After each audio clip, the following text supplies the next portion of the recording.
Passport নিয়ে প্রায় সময় জনগণের পক্ষ থেকে বিভিন্ন রকমের অভিযোগ আসে, ইদানিং অবশ্য কম, যেটা ই পাসপোর্ট হয়ে যাওয়ার পরে। আগে মেশিন রিডেবল পাসপোর্টের সময় ছিল। তা হচ্ছে আমাদের জনসংখ্যার অধিকাংশই এখনো অনলাইনে ইলেকট্রনিক ভাবে অ্যাপ্লিকেশন করতে অভ্যস্ত নয়। সেই জন্য কারো কারো সহযোগিতা নিতে হয়।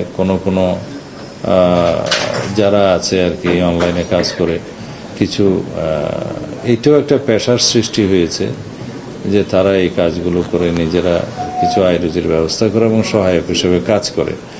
কিন্তু তাদের মাধ্যমে এমনকি পাসপোর্ট অফিসের কিছু লোকজন তাদের যোগসাজশে জনগণের মধ্যে একটু ভোগান্তির সৃষ্টি হয়, সেটা এখনো আছে, অভিযোগ পাওয়া যায়। সেটা নিরসন করার জন্য আমরা আজকে আলোচনা করে একটা পন্থা বের করেছি। সেটা পরীক্ষামূলকভাবে আমরা দেখতে পারি আগে ঢাকা এবং বিভিন্ন বিভাগীয় শহরের পাসপোর্ট অফিসগুলোতে সেটা আমরা পরীক্ষা করে আমরা যদি সেটা চালু করি তাহলে ভবিষ্যতে সেটা সারা দেশে আমরা করতে পারবো। সেটা হচ্ছে আমরা অনেক সময় যেমন দেখি যে রেজিস্ট্রি অফিসের বাইরে যেমন দলিল লেখক থাকে, তাদের রেজিস্ট্রেশন থাকে, নাম্বার থাকে, কোথাও কোনো নিয়ম হলে তাদেরকে অ্যাকাউন্টেবল করা যায়, ধরা যায় এবং বিভিন্নভাবে তাদেরকে লায়েবল করা যায়।